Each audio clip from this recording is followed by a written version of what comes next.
This river is so much fun for so many people. I mean, for kayakers, fishermen, picnickers, just nature lovers, photographers, tubers. The amount of good this river provides to the people of Connecticut is incalculable.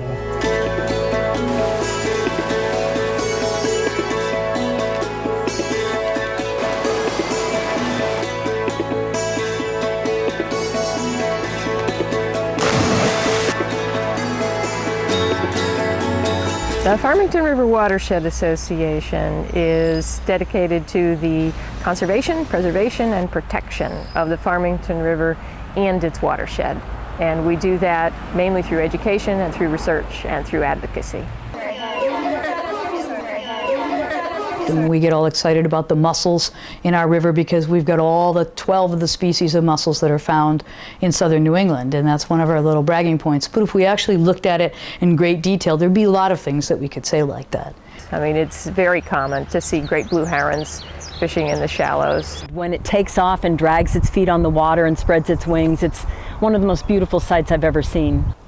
I love watching whooping cranes. Very recently, someone got a great view of a bobcat just lounging by the side of the river. A bird that was as big as the dog flew out of the tree with a wingspan that had to have been 8 feet, at least 8 feet. It was huge, and it turned out it was a bald eagle. They've seen everything from bears to deer to squirrels swimming the river.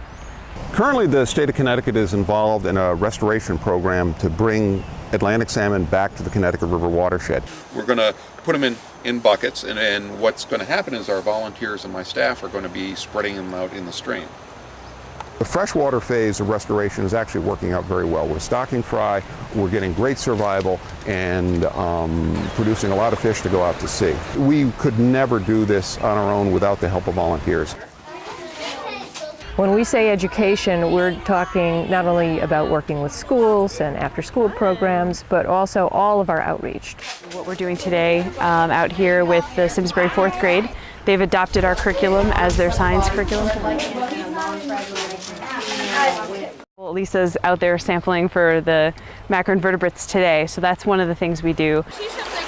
Yeah, right there. So then you can gently pick it up, really gently, and stick it in there, okay? We need to protect all rivers, but we need to protect this river because this is where we live. This is our home away from home.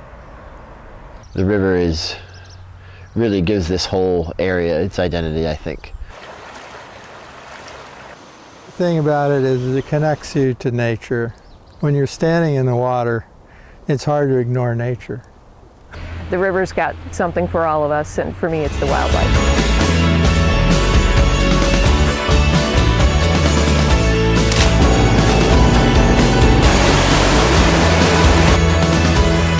Natural, healthy streams where there's lots of leaves and good stream cover, you get nice cold water. And again, the bugs and everything that eats them, like the fish and so on, the entire environment does better when you have natural temperatures. But if you have an urban area, we have a lot of pavement, impervious cover, and the water gets warmed up and you don't have a lot of trees shading the streams, the water can get too warm. Our rain barrel program is something that we started 4 years ago. This is our 4th year. Stormwater is the #1 water quality problem in the country.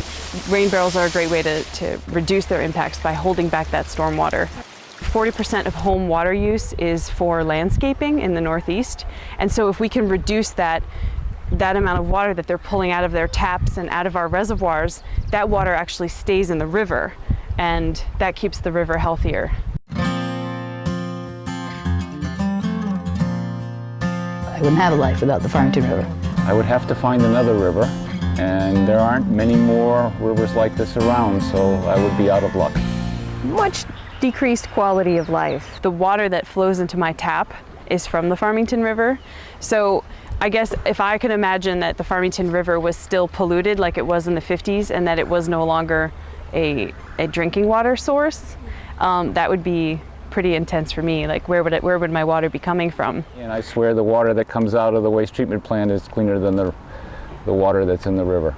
From hearing about how it was pretty much a garbage pit in the 50s to being able to stick my feet in it and just enjoy its beauty, it's a huge stride that we've made. So, what we really need to do is protect the place that's ours, where we live, where we have some chance to say something. Yeah, we should preserve the river because it's a great asset to the towns and everything around it. Wildlife need it to survive. We need it to survive. If we didn't have the river, there would Rivers be are no life.